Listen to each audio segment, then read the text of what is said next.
La semana pasada iniciamos esta serie de reflexiones sobre el perdón. Siempre habrá mucho que hablar cuando se toca el tema del perdón. El título genérico de esta serie es Perdonando, parte 2, y el subtítulo de esta tarde es El primer paso.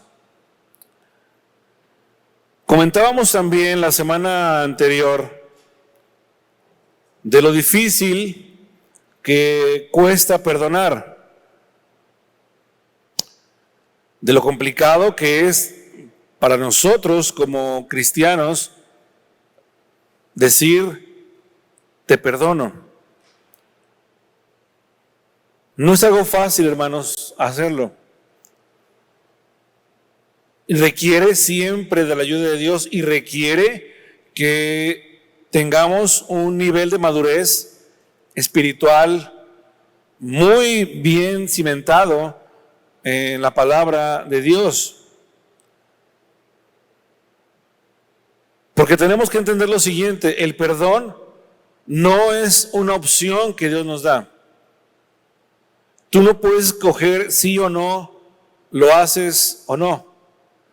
Decíamos la semana pasada que el perdón es una orden, es un imperativo que el Señor nos enseña en su palabra. Dijo nuestro Señor Jesús lo siguiente, dice: porque si ustedes no perdonan a quienes los ofenden, así tampoco nuestro Padre perdonará sus ofensas.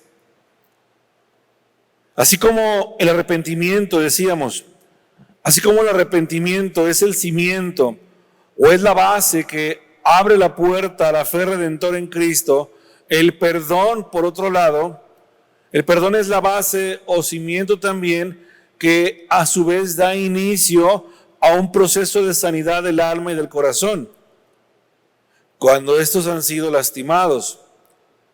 Porque si no hay perdón, entonces no habrá sanidad interna. Preguntémonos lo siguiente, y quiero hacerles estas preguntas. ¿Quién debe dar el primer paso para restaurar una herida? ¿Ustedes qué piensan? ¿Quién debe de dar el primer paso para pedir perdón? ¿El que ofendió o el ofendido? ¿El que lastimó o el que fue lastimado? La Biblia dice que y nos manda amar a nuestros enemigos, orar por quienes nos persiguen, para que de esta forma, dice el Evangelio, seamos hijos de nuestro Padre que está en el cielo, porque Dios hace salir el sol sobre buenos y malos, y hace que llueva sobre justos e injustos. Entonces, volvemos a preguntarnos, ¿es justo que la Biblia nos pida que amemos a nuestros enemigos? ¿Que oremos por los que nos persiguen? ¿Que amemos a nuestros enemigos? ¿Usted piensa que es justo que Dios haga salir el sol y mande la lluvia sobre malos y buenos, sobre justos e injustos? ¿Usted cree que Dios no tiene suficientes argumentos para que sus bendiciones sean nada más sobre los buenos y sobre los justos? Desde luego que sí. Si lo vemos desde nuestra óptica humana, pues sí. ¿Por qué Dios hace salir el sol sobre buenos y malos? ¿Por qué Dios hace que llueva y que la lluvia a su vez produzca vida y que esa vida se traduzca en sustento y así va siendo esa cadena de provisión que Dios tiene ¿por qué Dios hace eso? Lo justo sería que nada más fuera sobre los buenos. Eso es lo que a nosotros nos parecería lógico. Como también nos parecería lógico asumir que los que nos han ofendido, que los que nos han lastimado, ¿sí?, fueran los que dieran el primer paso hacia una reconciliación. Que los que te han lastimado en una ocasión de tu vida fueran ellos los que se acercaran a ti y te dijeran: perdóname. Pero vamos a ver 3 historias en donde vamos a descubrir que la ecuación de esperar a que nos pidan perdón no es la correcta. Y yo espero que a partir de este momento, con la ayuda del Espíritu Santo, usted y los que nos están viendo y escuchando por internet entiendan también esta parte de nuestras vidas. Vamos a iniciar con la primera historia en el segundo libro de Samuel, capítulo número 12, versículos del 7 al 9. Segundo libro de Samuel, capítulo 12, versículos del 7 al 9. Fíjense bien en esta historia. Bueno, es una historia muy conocida. No la vamos a abordar toda. Dice: entonces dijo Natán a David: tú eres aquel hombre. Así ha dicho Jehová, Dios de Israel: yo te ungí por rey sobre Israel, y te libré de la mano de Saúl, y te di la casa de tu señor, y las mujeres de tu señor en tu seno. Además te di la casa de Israel y de Judá, y si esto fuera poco, te habría añadido mucho más. ¿Por qué, pues, tuviste en poco la palabra de Jehová, haciendo lo malo delante de sus ojos? A Urías Eteo heriste a espada, y tomaste por mujer a su mujer, y a él lo mataste con la espada de los hijos de Amón. Esto es palabra de Dios.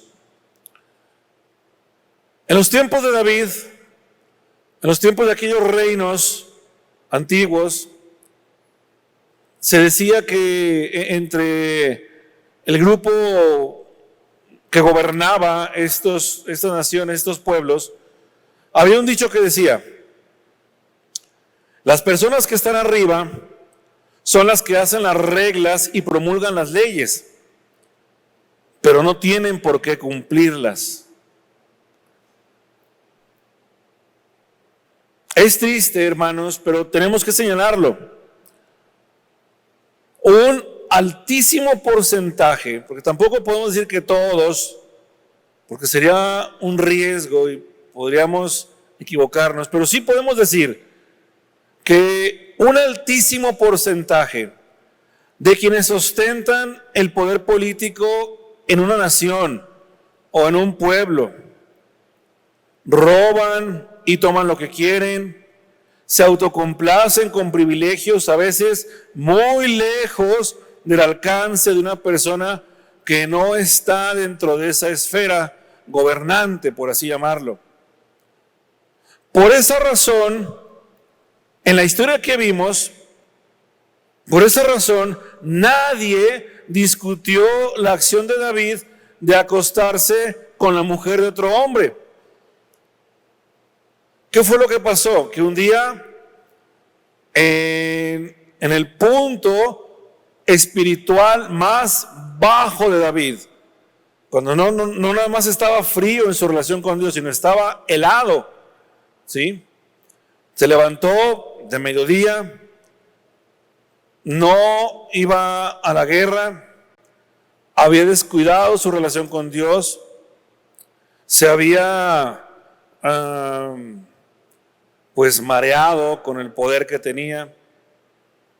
Y en ese contexto personal, David un día ve a esta chica llamada Betsabé, la desea de una mala manera y la manda a buscar y tiene con ella un encuentro sexual. Ahora, fíjense bien en esto. Si nos remitimos al relato bíblico de esta historia, vamos a descubrir que nadie, absolutamente nadie, ni de la servidumbre del rey, ni de su círculo más cercano, ni la propia Betsabé presentaron queja alguna o hicieron algún tipo de pronunciamiento respecto a la forma de proceder de David. Todos fueron cómplices de la acción de David. Nadie pudo decir o podría decir que no se dieron cuenta de lo que pasó. Nadie podría alegar, es que yo no me di cuenta de lo que hizo David. Ay, claro que supieron, claro que se enteraron, pero guardaron silencio. Y de esta forma, en cierta medida, fueron copartícipes también de la acción de David. Había, no sé si serían los 70s o 80s o quizás entre 60s y 70s aquí en México, había también una expresión algo similar a la que mencioné hace un momento. Y se decía que cuando el presidente de la República preguntaba la hora a sus allegados, decía, ¿qué horas son? Y estos le respondían, las que usted ordene, señor. Las que usted mande, esas son.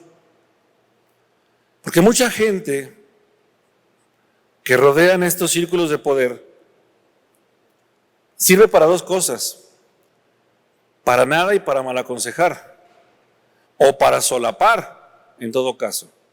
Y fue lo que le pasó a David. Pero las cosas se complicaron. No nada más fue el mal deseo de David hacia Betsabé, no nada más fue el rato que pasó con ella, sino que todo se comenzó a complicar cuando Betsabé se embarazó. Ahí vino el problema para David, porque es muy probable, aunque tampoco esto la Biblia lo menciona, pero es muy probable que David no tuviera en mente casarse con Betsabé. Simplemente era pasar un rato y pasar el momento y nada más, satisfacer esa pasión mala que él tenía. Y entonces resulta que Betsabé se embaraza y David comienza a idear algunas ideas para poderse deslindar de esa responsabilidad. Manda a traer a Urías, que estaba en el frente de batalla, estaba en la guerra, y lo invita a comer, le da algunas copas de más, y resulta que Urías se queda dormido ahí en el palacio. David pensaba, si yo hago que este hombre se emborrache, pues vaya a su casa y ahí tenga un encuentro con su esposa, y ya cuando resulte embarazada, pues se diga, ¿de quién es el hijo? Pues de Urías. Pero Urías no hizo eso. Le da una especie como de licencia militar para que deje la guerra y vaya a su casa y descanse, y lo rechaza Urías. Y en una decisión ya terrible que toma David, lo manda habla con los oficiales del ejército que están en el campo de batalla y mandan a Urías, da la orden de que a este chico lo manden hasta el frente de batalla. Allá mándenlo, donde está, a la trinchera, ahí al fragor de la batalla. Seguramente ahí va a morir, y que se muere Urías. Y en todo esto, dice la Biblia, que pasado el luto, después de la muerte de Urías, envió David por Betsabé y la trajo a su casa, y fue ella su mujer. y Betsabé le dio a luz un hijo a David. Pero luego la Biblia dice, mas esto que David había hecho fue desagradable ante los ojos de Dios. Ahora, preguntémonos esto, hermanos. ¿Dónde estaba Dios en toda esta historia? ¿Dónde estaba Dios en cada acto que David estaba realizando?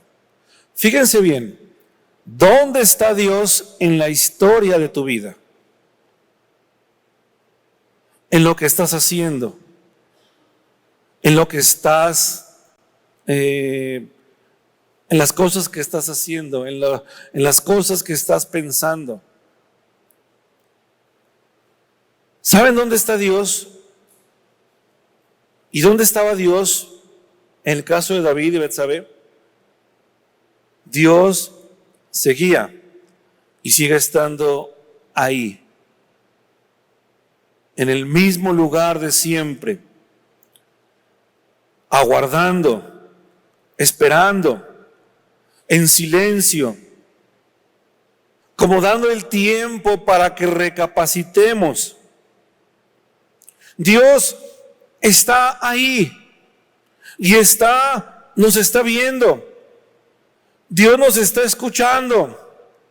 Dios nos está observando y aguarda, espera y espera. Y en el caso de David, fíjense bien, Dios esperó por lo menos un año, que es el tiempo del embarazo de Betsabé, el nacimiento del niño, más o menos, vamos a hablar de un año. Dios esperó un año, aguardó un año, estuvo en silencio un año, esperando a que David recapacitara. Esperando a que David entendiera que lo que había hecho había estado mal. Y no fue así. Es entonces cuando, después de que pasa ese tiempo, Dios envía a Natán, a este profeta. Y Natán engancha a David con esta historia de aquel hombre rico que tenía bienes, que tenía posesiones, que tenía muchas ovejas, muchos animales, pero que fue y le arrebató a un hombre pobre, a un hombre que había comprado con muchos sacrificios, a una corderita que lo había hecho parte de su familia, que la amaban, etcétera, etcétera. Y aquel hombre con poder, con recursos, fue y le arrebató a aquella corderita a aquel hombre. Y David, cuando escucha esta historia que Natán le está contando, David emite su juicio.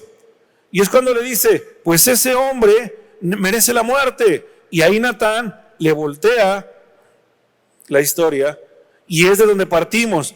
Y le dijo Natán, pues tú eres ese hombre. Y es increíble el drama que encierra esta historia. Nos podemos imaginar el escenario donde está David sentado ahí en su trono, quizás todo desparpajado, pues sí, todo fodongo, todo X. Y llega Natán y le hace esta historia. David, en el punto máximo de su arrogancia, de su soberbia, de sentirse el rey, bueno, era rey. Y Natán lo confronta, desnuda su acción y lo remata cuando le dice, tú eres ese hombre, David. Ahora, ¿cuál es la reacción de David? David, cuando escucha a Natán, hace una exclamación que también es tremenda, porque David no dice, oh, pequé contra Urías, pequé contra Betsabé, pequé contra mi familia porque la ofendí, pequé. No, David dice, he pecado contra el Señor. he pecado contra Dios, reconoció David ante Natán. Pero Natán le contesta, el Señor ha perdonado ya tu pecado, David, y no morirás. Qué increíble es esta historia. Y quiero que veamos esto, hermanos. Porque después David, esta acción y esta expresión la refleja en el Salmo 51. Cuando le dice a Dios y escribe, contra ti solo he pecado y he hecho lo malo delante de tus ojos. Hermanos, David tenía dos opciones. O escuchaba a Natán y se echaba a reír y lo tildaba de loco, o escuchaba a Natán y lo mandaba a ejecutar por su atrevimiento. Pero cuando Dios habla a nuestras vidas, cuando Dios desnuda nuestro pecado, cuando Dios confronta y abre lo que hay en tu corazón, hermanos, no hay nada que nos pueda mantener en pie. Y en ese momento, el arrogante David, el todopoderoso David, el conquistador David, quedó destruido cuando le fue revelado su pecado. Y por eso su exclamación es esa. Y podemos imaginarlo, es como cuando, no sé cuántos de ustedes les haya pasado, cuando te das cuenta de un error que cometiste y dices, y te agarras la cabeza y estás inquieto porque sabes que te equivocaste, pero el corazón te está redarguyendo y te está diciendo, hey, no estuvo bien y me equivoqué. Y David expresa eso cuando dice, he pecado contra Dios, he ofendido al Señor. Y podemos hablar de esa reacción, podemos quizás atenuar un poco el comportamiento de David y decir, es que David en ese momento afloró su carácter y le afloró ese corazón que es semejante al de Dios, como dice la Biblia, porque reaccionó así.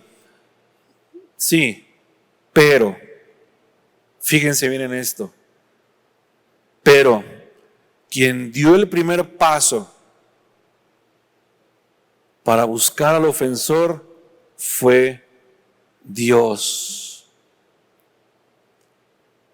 Preguntémonos esto otra vez. ¿Qué hubiera pasado? Supongamos que Dios le hubiera dado más tiempo a David. ¿Ustedes creen que David se hubiera arrepentido? Si le da, es que a lo mejor, pastor, es que a lo mejor un año fue poco tiempo. David necesitaba más tiempo, ok. ¿Qué si le da 2, 3, 4 años? ¿Ustedes creen, repito, que David hubiera recapacitado? Claro que no. Claro que no. Porque David pensaba que lo que había hecho estaba bien. Y en ese sentido se asemeja mucho de nosotros. Hacemos las cosas mal y ni nos duele, ni sentimos nada, y seguimos adelante creyendo que hicimos bien. Pero hasta que no viene Dios, al que ofendemos, al que lastimamos, porque tus acciones, tus dichos que hieren, tus palabras que lastiman, tus hechos que lastiman a la familia, déjame decirte algo, a quien ofenden es a Dios. Y si tú eres un poquito sensible y tienes un poquito de vergüenza, deberíamos reconsiderar muchos de nuestros actos que hacemos.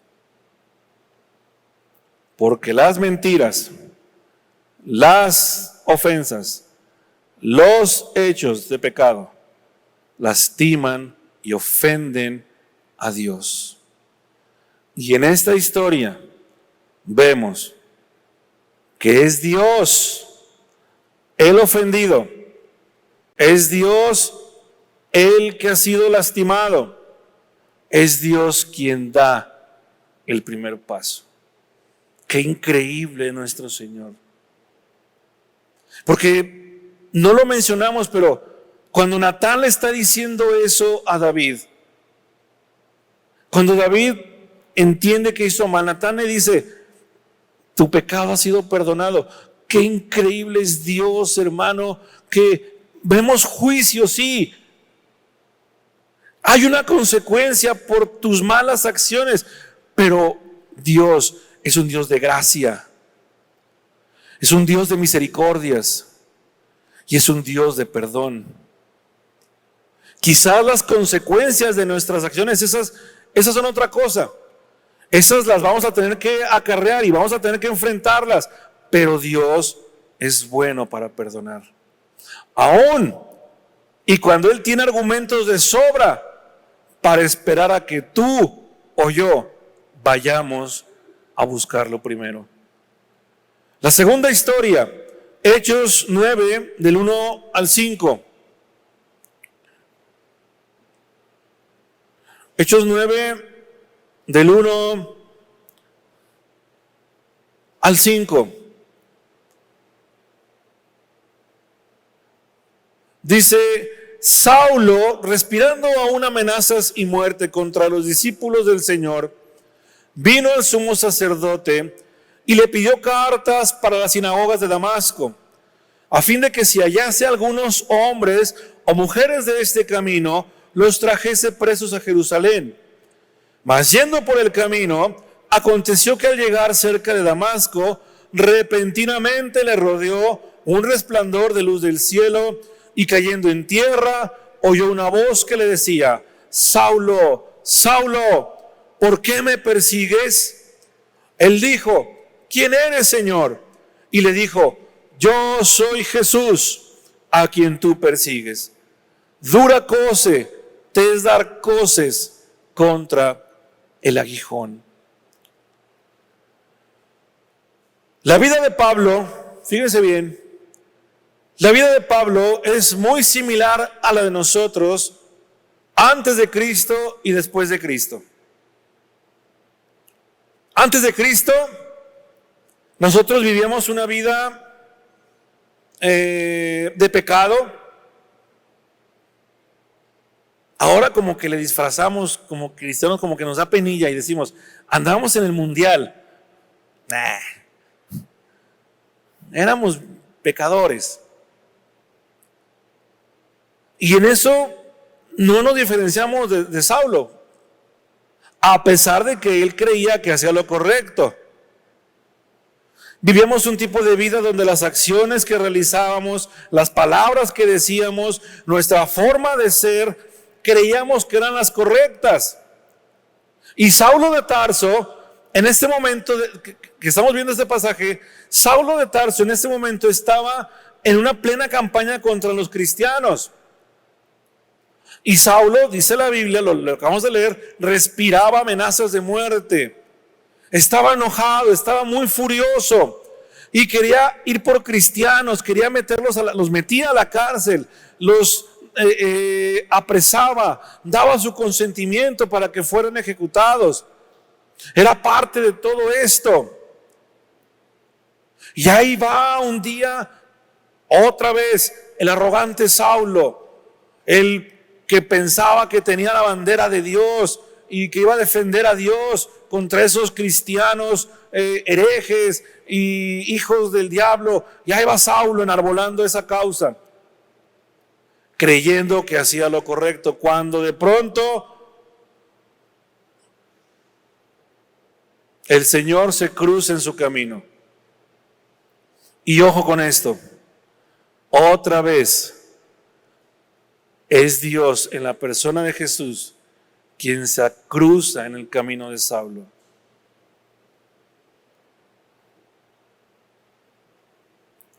Decía hace rato lo siguiente, les preguntaba, y tenemos que preguntarnos lo mismo que con David. ¿Ustedes creen que si Dios le hubiera dado tiempo a Saulo de cambiar, él hubiera cambiado? O es más, ¿quién hubiera sido el valiente que se aventara el tiro de evangelizar a Saulo? El único que lo pudo hacer fue nuestro Señor. Así tuvo que ser, así tenía que ser. Y ese momento también es dramático en la vida de Saulo, porque instantáneamente, en toda su soberbia, en todo su enojo, en toda su arrogancia, ahí va Saulo cabalgando en el desierto. Ya sé que no dice que iba en caballo, pero a mí me gusta imaginarlo así. Y ahí va Saulo en su caballo, abriéndose paso en el desierto. Y cuando Jesús lo encuentra, queda también hecho hilos. ¿Cuántos de ustedes recuerdan ese momento de sus vidas? ¿Cuántos recuerdan ese momento? No hablo del bautismo, no hablo de cuando se bautizaron, no hablo de cuando llegaron a la iglesia, no. Ese momento que tiene que ser un antes y un después en tu vida. A lo mejor no fue un Damasco como el de Pablo tu vida. Miren, estaba leyendo el agradecimiento de alguien que lo tiene muy presente, y qué bueno que siempre glorifique a Dios por eso, porque compartía su experiencia de salud, de que cada día del año le daba gracias a Dios por la oportunidad de vida que había recibido. Bueno, ese es un antes y un después. El antes y el después de nuestra vida, hermanos, en Cristo. No lo debemos olvidar nunca. Podrás olvidar muchas cosas. Se te puede olvidar el cumpleaños de tu esposo, de tu esposa. Se te puede olvidar el aniversario de bodas. Se te puede olvidar muchas cosas, pero lo que no se nos debe de olvidar es el antes y el después, cuando Cristo llegó a nuestras vidas, cuando tuvimos esa experiencia, porque eso nos va a ayudar a que jamás olvidemos de dónde el Señor nos rescató. Nunca debes olvidar el antes y el después de tu vida en Cristo, para que a su vez nunca olvides de dónde el Señor te rescató. Y yo sé que en esta historia de la Biblia, el drama de Pablo fue así.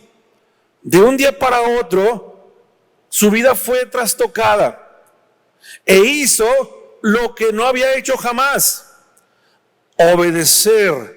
Saulo obedeció la voz. ¿Qué le dijo? Levántate y ve con donde está Ananías, y ahí se te va a decir lo que vas a hacer. Y luego, llegando con Ananías, Saulo volvió a hacer lo que jamás había hecho: ponerse a las órdenes de un cristiano. Qué increíble es el cambio que opera Dios en nuestras vidas. Y sé también, y lo tengo que mencionar, por aquellos que constantemente, aquellos cristianos que constantemente están bajo este argumento: pues es que estoy conociendo al Señor. Yo sé, hermanos, que la conversión de nuestra vida sin Cristo a Cristo a veces lleva un tiempo. Eso lo entiendo. Yo pasé por esa transición, esa conversión también. Hay otros casos como el de Saulo, o como el de una enfermedad, o como el de una situación médica, o una situación de crisis, en donde tu vida ahí es un punto de quiebre. En otros casos lleva un tiempo, pero lo que sí no estoy de acuerdo es que pasan los años, y pasan los años. ¿Y cuánto tiempo tienes de conocer al Señor? No, pues ya tengo como 20 años. Y sigo haciendo lo mismo. Es que está conociendo al Señor. No, bueno, pues El fruto de nuestra conversión a Cristo tiene que verse en obras que testifiquen de que efectivamente hubo un antes y un después. Y en Saulo se cumple esa parte. Obedeció, se levantó y fue, y a donde fue, volvió a obedecer. Hermanos, Saulo creía que hacía bien al perseguir a la iglesia. Hay gente que se la pasa constantemente criticando a la iglesia. Hay gente que nada más viene los domingos a ver qué, para poder tener tema de.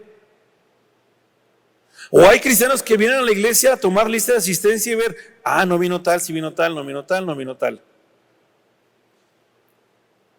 Saulo perseguía a la iglesia. Saulo ofendía a la iglesia. Saulo iba tras cristianos. Y Jesús toma para sí esa causa y por eso le dice, yo soy Jesús a quien tú persigues, yo soy Jesús a quien tú estás ofendiendo, yo soy Jesús a quien tú intrigas, al quien tú murmuras. Jesús tomó como personal la violencia y los agravios de Pablo y otra vez es Jesús, es Dios en la persona de Jesús quien tiene que salir al encuentro del extraviado. Porque el que está haciendo malas cosas no va a cambiar. Y es Dios quien tiene que venir a su encuentro. La vida de Pablo, la vida de David es como nuestra vida. Andábamos en caminos cerrados. Vivíamos en el dispendio, en la banalidad de las cosas de la vida. Y nos gozábamos en ellas. Vivíamos bajo conductas que llevaban a la perdición y un día Dios tuvo que venir a nuestro encuentro. La última historia, y con esto terminamos, está en Génesis capítulo número 3, versículos 7 y 11. Génesis capítulo 3, versículos 7 y 11.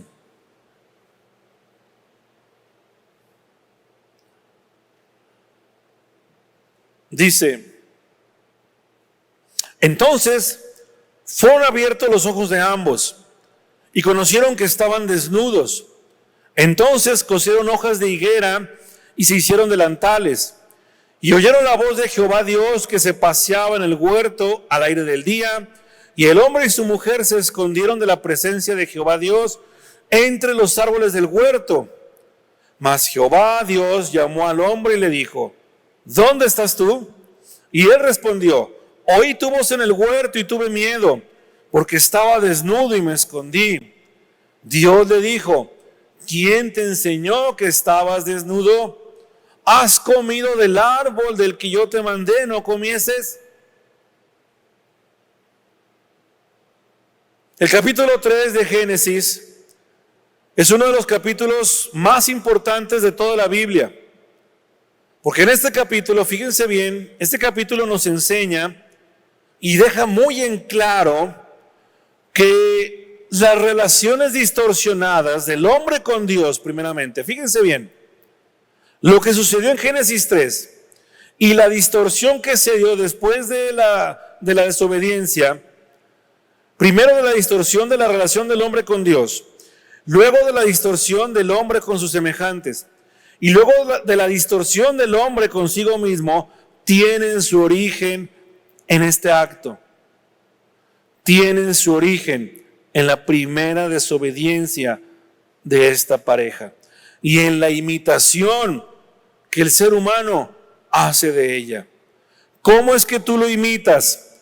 ¿Cómo es que tú te asemejas a Adán y Eva? Yo sé que tú me puedes decir, es que yo no como manzana, ya sé que no es manzana, a mí me gusta que sea una manzana el fruto. O yo no puedo decir esto, pero ¿sabes qué? Los imitamos a ellos. Y ojo con esto, imitamos a Adán y Eva cuando también nosotros desobedecemos a Dios. Cuando eres rebelde a Dios. Dios les dijo algo muy simple. Miren, ¿ven todos esos árboles? Bueno, de todos pueden comer menos de uno. ¿Era tan difícil cumplir eso? Y sin embargo, en el engaño de la serpiente, en el argumento que la serpiente le da a Eva y que la va convenciendo y le dijo, con que Dios ha dicho, ¿verdad? Que de esto no te creas. Lo que pasa es que Dios sabe que si tú comes, vas a ser como Él. Vas a conocer el bien y el mal, Eva. Vas a poder gobernar tu propia vida. Vas a hacer lo que tú quieras. Y es increíble que ese mismo argumento, hoy Satanás, tipificado en esa serpiente, lo sigue usando de igual forma para este mundo. Con que Dios dijo que eso no lo podías hacer, no es cierto. Aparte, no te vas a morir, fue lo que le dijo a Eva. Y todas las consecuencias de lo que hoy vivimos, mira, es tan simple. Todo lo que hoy estamos padeciendo en este mundo, la violencia, la depravación del hombre, las enfermedades, todo lo malo que está pasando hoy, tiene su origen en este acto. Ahora, pensemos en Dios en todo esto. Volvamos rápidamente a este relato. ¿Dónde estaba Dios en todo ello? Estaba ahí, aguardando y esperando. Se consuma el más grande acto de rebeldía y de desobediencia del género humano, cuyas consecuencias hasta hoy estamos padeciendo. Ya lo consumó Eva y ya lo consumó Adán. Pero fijémonos en esto que es bien importante y me llama la atención. Cuando Eva está consumando esa desobediencia, no aparece Dios con una voz del cielo que diga, Eva, ¿qué estás haciendo?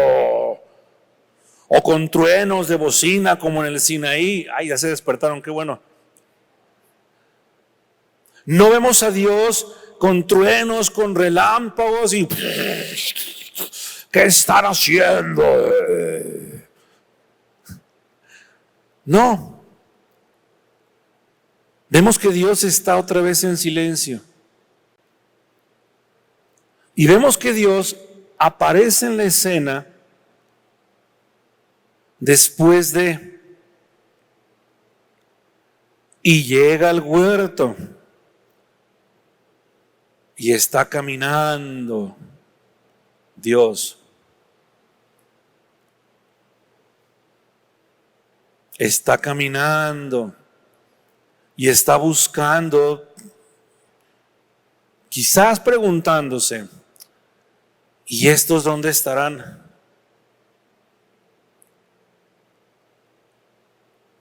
Claro que Dios ya sabía.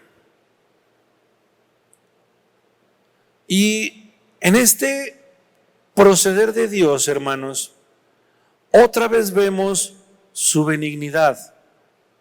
Dice la Biblia que Dios es lento para la ira, ¿sí lo he leído? ¿Y qué más dice? Dios es lento para la ira y grande en misericordia. Y creo que con esa acción de ir y empezar a caminar, está ejemplificando esa parte de Él. Porque si hay alguien, fíjese bien, que tenía motivos suficientes para estar muy enojado con estos dos, era Él. Dios tiene motivos suficientes, más que suficientes y sobrados para estar enojado con nosotros. Y sin embargo, Dios otra vez tiene que tomar la iniciativa, porque aquellos dos que hicieron, descubren que están desnudos, sus ojos se abren al pecado y ¿qué hacen? Se esconden. Ahora tienen miedo de estar con Dios cara a cara. Ahora les avergüenza lo que antes era un privilegio, lo que antes era un gozo, porque convivían con Él, estaban con Él, platicaban con Él. Ahora era una vergüenza y se tienen que esconder. Y ahí va Dios otra vez. Y sí, hay juicio. Hay juicio sobre la serpiente, hay juicio sobre Adán y hay juicio sobre Eva. Pero en todo esto vemos que también hay gracia y misericordia y perdón y amor de parte de Dios. Porque Dios llega hacia ellos y después de que se los pone, después de que se los regaña justificadamente, ¿qué hace el Señor? Bien, miren, ni usted ni yo hoy lo podríamos saber, porque a lo mejor ni existiríamos. Pero Dios bien podría en ese momento exterminarlos, acabar con ellos e iniciar otra historia nueva. Ya le fallaron estos dos, vamos a probar con otros nuevos.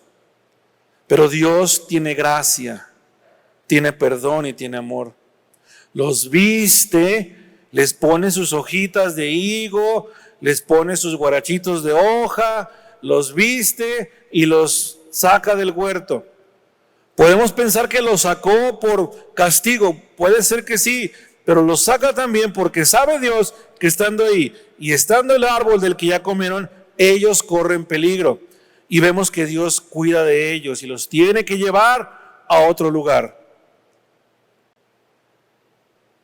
Hermanos, qué increíble es el Dios al que servimos. Sí, lo has pensado. ¿Cuántas veces Dios ha esperado que tú vayas a Él?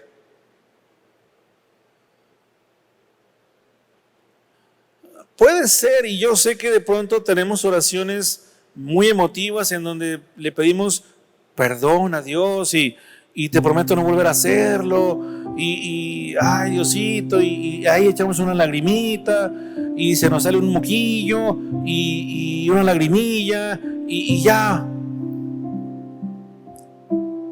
Pero el verdadero perdón, el primer paso, siempre lo da Dios. Y tal vez quiero decirte esto a ti, que te han ofendido, que te han lastimado. Quiero decirte esto a ti que nos estás viendo y que quizás alguien te trató mal y estás herido en tu corazón. Y te entiendo también justificadamente que estás esperando que ese mugroso o esa mugrosa venga y te pida perdón porque te ofendió, porque te hizo mal. Pero ¿sabes qué? Si queremos ser, y si tú pretendes ser no solo seguidor, sino discípulo de Cristo, tienes que estar dispuesto a dar el primer paso. Y el primer paso implica que seas tú el que vaya con el que te ofendió. ¿Es justo? Tal vez no. Aquí están los hechos. ¿Era justo que Dios fuera tras David después de lo que hizo? ¿Es justo que Dios fuera tras Saulo después de lo que estaba haciendo? ¿Fue justo que Dios, aún con todo y la gravísima falta que cometieron Adán y Eva, los mantuviera con vida? Si hay alguien que verdaderamente tiene razones muy justificables para no ir por nosotros, es Dios.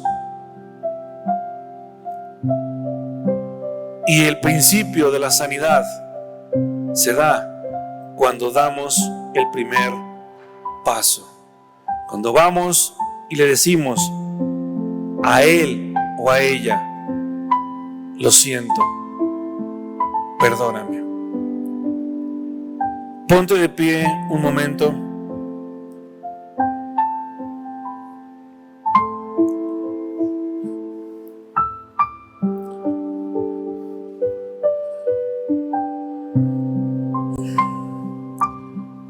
No se trata, lo dijimos la semana pasada, no se trata de hacer un concurso a ver quién es el más ofendido. A ver, levante la mano al que más hayan tratado mal. No. Como cristianos se trata de imitar en el ejemplo y la vida de aquel que dio el primer paso, que es nuestro Dios y Señor. Y si tú hoy estás batallando o has estado luchando por muchos años o has estado esperando a que vengan a pedirte perdón, pues déjame decirte que no va a ser así, que tienes que ser tú. Tienes que ser tú. Tenemos que ser nosotros los que demos el primer paso. Oremos a Dios.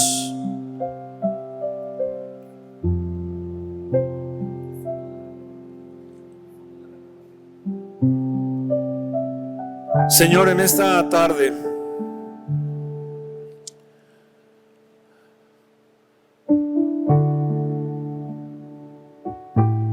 yo sé que tú estás aquí.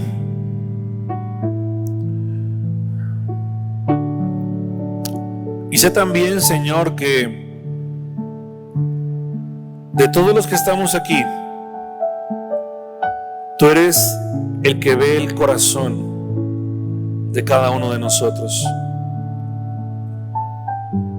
Y sé que también aquí hay personas que han sido lastimadas. Hay palabras que están tatuadas en ese corazón, que recuerdan una herida, una ofensa. Sé también que hay hechos que están ahí como cicatrices en el espíritu, en la mente de muchos de los que hoy estamos aquí. Padre, y sin embargo tú nos pides, nos llamas a perdonar, porque tú nos perdonaste primero, porque tú nos buscaste primero, porque nosotros no íbamos tras de ti, tú ibas tras nosotros. Señor, ayúdanos y renueva todo nuestro ser. Renueva nuestro corazón en esta tarde, Señor. Ayúdanos a amar y a perdonar, Señor. Ayúdanos a dar ese primer paso para buscar la reconciliación con nuestro prójimo, aún, Señor, sabiendo que quizá no sea justo, porque la única manera de que este mundo conozca de tu amor y tu perdón es que nosotros, la iglesia, tus hijos, seamos ejemplo de amor y de perdón. ¿Sabes una cosa, hermano? ¿Te acuerdas los que han tenido hijos?